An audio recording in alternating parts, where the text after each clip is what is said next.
La plaça del Diamant, fragments del Quixot, la Celestina, Tres sombreros de copa, l'Odissea, Marina, Camps de maduixes, el Lazarillo de Tormes, i podria continuar en una llista llarguíssima de lectures. I totes elles segurament que vos sonaran, perquè tenen una cosa en comú, també en el títol d'esta sèrie, i és que són llibres que ens van obligar a llegir des de primària fins a batxillerat, les famoses lectures obligatòries.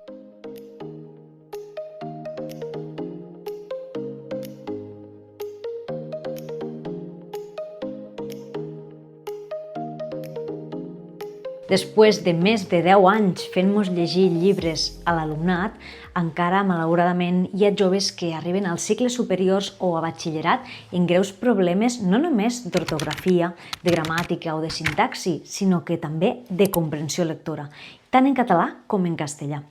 Algo està fallant en aquest sistema, algo no està funcionant, algo no va bé. Hi ha un article de Vicent Pagès a l'Ara que ho resumeix bastant bé. Explica que ha vist biblioteques escolars convertides en sales de càstig, professors que no tenen temps o no tenen ganes de llegir les lectures que han de fer llegir als seus alumnes, que han de prescriure als alumnes, o llibres triats, escollits a partir de resums o de dossiers. I tot això deixa anar una idea bastant potent i molt important, crec jo. Estem passant de fer llegir llibres que no tothom pot entendre a fer llegir lectures que potser no val la pena llegir. És més complex del que sembla. En un vídeo no ho podria arreglar, i menys parlant jo sola. Per a començar, hi ha una paradoxa bastant evident, i és que intentem crear l'hàbit de la lectura als adolescents, als joves, obligant-los.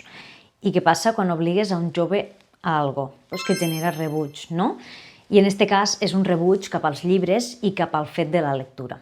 I després hi ha altres preguntes com si són adequades aquestes lectures, com hem dit abans, si tenen el nivell, si està preparat l'alumnat per entendre-les, com se treballen a l'aula, si llegir només és passar un examen, si és un simple tràmit o si ha d'anar més enllà, si ha de ser un motor de reflexió, un motor de pensament, i sobretot com volem transmetre este amor per la lectura si a vegades ni un mateix no el sent, si el mateix professorat no el sent o no ha pogut fins i tot llegir el llibre. Us he de dir que jo les lectures obligatòries que més recordo no és ni per la nota de l'examen ni per la lectura en si, sinó pels professors que la van impartir en aquell moment, per l'amor per la lectura que em van transmetre els professors que s'encarregaven de prescriure aquella lectura obligatòria. Així que és evident, com repetim sempre, la lectura no és una cosa que s'ensenya o que s'educa, sinó que es contagia. Però bé, com és un tema que, com ja hem vist, és molt complex i no vos puc explicar jo sola, ho faré de la mà dels professionals del sector. Quedeu-vos. Les lectures obligatòries són una cosa molt complicada i jo soc profe d'anglès, llavors no m'hi trobo, no brego tant en això perquè ara per ara no en tenen com a tal, però sí que hi brego quan soc tutora, quan parlo amb els companys. És molt difícil lo de les lectures obligatòries, abordar-ho bé i abordar-ho de manera que realment els encaixa. Hi ha vegades que et trobes alumnes que si agafes una lectura que és de fa uns anys, ja de seguida la troben superantiquada. No sé, les coses canvien tan ràpid que ja els sembla una cosa de fa 3 anys. És que això és pleistocè ja, faran ells. De vegades l'estil, de vegades agafes una cosa més contemporània però la troben molt infantil. És molt difícil que grups tan heterogenis congenien en una lectura. En un mateix llibre. És molt complicat. I el fet de... És que simplement el nom que té, lectura obligatòria, ja està. Ja els has perdut. A més, en una edat que sí, en qualsevol edat no ens agrada que ens obliguen a fer coses. I a l'adolescència no, o inclús a la infància, encara més. Si una cosa és obligatòria, ja et genera rebuig des del primer moment. Des del minut zero. Tu els dius, això és obligatori i ja està. I potser és un llibre que després agarraran en qualsevol altre moment de la seva vida i els encantarà. Els agradarà molt.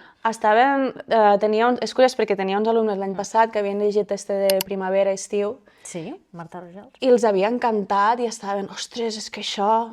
I justament no fa molt ne parlàvem un dia amb els companys i parlàvem de les lectures obligatòries i un va dir, jo ja vaig llegir en el seu moment primavera-estiu de Marta Rojals i em va encantar. I, en canvi, hi havia uns alumnes ara que deien que no. Quan jo sempre m'havia trobat que la gent deia sí, i és perquè de vegades com a grup, inclús, hi ha algú que diu, este llibre no, i ja, bueno, és que no. Jo ho enganxo tot el grup. S'ha de buscar maneres també d'abordar-ho. Què farem després? Farem un examen d'aquella lectura? No es llegiran el llibre. Aniran a buscar un resum i endavant. Com s'ha fet sempre. És molt complicat, sobretot perquè si és un hàbit que no tenen a casa... Però tu creus que aquesta és la forma de que adquirisquen l'hàbit els més joves o se podria abordar d'una altra manera des de clubs de lectura a la biblioteca? Sí, crec que se nota molt quan hi ha activitats de dinamització, no només des dels centres educatius, sinó la biblioteca, les llibreries de poble, famílies. Sobretot jo crec que la manera bona és des de casa, sempre. No només que tu els inculques, los compres, los inaferisques, sinó que et veien llegint. A tu. A tu. És la millor manera. Al final, els xiquets funcionen per imitació. I és molt difícil en l'adolescència, de sobte, voler que una cosa que no l'han fet en una edat en què no volen que els digues res del que han de fer, ficar-los allò en calça. Home, per favor, i a més una analògica, com estem? No, impossible. Llavors, bueno, ha de ser un esforç col·lectiu, crec jo. I sobretot que no ho visquen com una cosa obligatòria, sinó que ho visquen com un... Jo ja llijo i ara m'estan oferint este llibre que potser jo no hauria llegit i l'anem a treballar d'una manera col·lectiva. Llavors sí que funcionaria millor. Però bueno... Sí, és tot un tema de debat. Podríem estar parlant hores perquè també hi hauria l'opció d'oferir un ventall. Exacte. Al final, d'oferir 5 llibres, sí que potser la part docent hauria de treballar molt més perquè hauria de preparar materials, hauria d'acompanyar aquestes 5 lectures, però igual llavors sí que podrien trobar alguna cosa que potser no que els hi encantés, però potser que sí que els encaixés més. Exacte. Perquè tots com a lectors tenim uns estils, no? Uns estils, uns gustos... que ens agraden més o menys. I tant, sí. Però és un tema que podríem estar hores parlant. Hores i hores. Fent honor al nom de la sèrie, les lectures obligatòries a vegades fan una mica de mal. No a tothom ens agrada el mateix tipus de llibres. I... Potser no estem al moment, no? Al final, jo penso que els llibres és una cosa molt d'un moment vital. Correcte. I potser hi ha un llibre que és boníssim i que a tu t'encaixa superbé, però perquè l'agafes en un moment vital que no és el que toca, potser no t'agrada, no? I en canvi potser l'haguessis llegit 5 anys després i t'hauria encantat i hauria sigut el teu llibre preferit, potser. Sí, jo també ho penso. I al final, si obligues a tothom a llegir el mateix, pot ser que a uns els encanta i als altres no els agrada gens. I si aquella és la seva primera experiència com a tal en la lectura, perquè l'ideal seria, per agafar l'hàbit, que de petits a casa veien llegir als pares, que els introduïsquen al món. Que porten a la biblioteca, no? Exacte. Hi ha moltes maneres de fer la lectura divertida per als més petits. Si no hi ha aquesta voluntat a casa, després costa més agafar l'hàbit. Però si quan ets adolescent el primer contacte que tens en la literatura és El Quijote, Maricel, o que potser costa una mica més. I que a més te la imposen. Exacte. I potser... Que tot lo imposat, i més quan ets adolescent o preadolescent, tot lo imposat, per molt que te donin l'obra de la teva vida, ja no la voldràs només perquè és imposada, possiblement. Aquest puntet de rebeldia que tenim tots a l'adolescència. Llavors, potser a aquesta persona li dones un còmic o li dones una novel·la de suspens o romàntica i li agrada, i arrel d'aquesta experiència positiva agafarà un altre llibre. Jo ara, puc entendre els dos papers, perquè no fa tant que mos ho va tocar fer a nosaltres, com si diguéssim, però sí que és veritat que jo crec que hi ha lectures que venen molt impulsades. Sí que hi ha lectures com clàssiques que s'han de saber per tenir uns coneixements bàsics de literatura catalana, castellana, etc. Però després jo veig que seria més interessant fer com una reflexió, com deixar-ho flexible per a la gent, per a que pugui potser... Perquè els joves potser puguen triar una mica, no? Molt bé, escollir el que els agrada. Sí que donar-les algunes opcions, però... Jo faria això, més que res perquè així potser també dones l'oportunitat d'algú que no té interès per la lectura, que si ja li poses un llibre que no se'l vol llegir, parlant clar.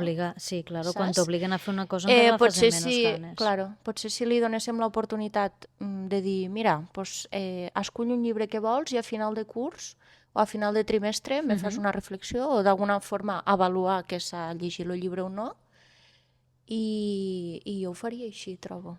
A veure, jo recordo de ser diumenge i dissabte i haver de fer els deures per a la setmana següent i pensar, ara m'he de llegir 4 capítols d'això, que realment ho agafava sense ganes. Sí, igual potser ets una persona lectora, que bueno, Sí. a mi em passava que era una persona bastant lectora, que venia a la biblioteca, que agafava els seus llibres i després les lectures obligatòries se'n feien bola. Molt pesades. Bola fins al punt de buscar un resum Sí, i a pel·lícules. pàgines d'internet. I pel·lícules, però he de dir que això no funciona. No Per funciona. experiència pròpia, Bueno, i després una vegada entres al món lector, us ja recomano... veus que la pel·lícula hi ha moltes vegades que no té res a veure en el llibre. Me va passar una vegada Sí. i la professora m'ho va deixar en un comentari al de, costat "Has de vist la l'examen, pel·lícula, de no?" dir, Molt bé. sé que has vist la pel·li però no t'has llegit el llibre. És que no No ho funciona. sento, però no m'agradava. Un vídeo més, moltes gràcies per ser aquí, per veure un capítol més d'esta sèrie de lectura obligatòria.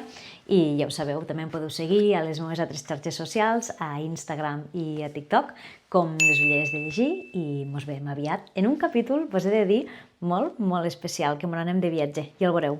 Fins la propera.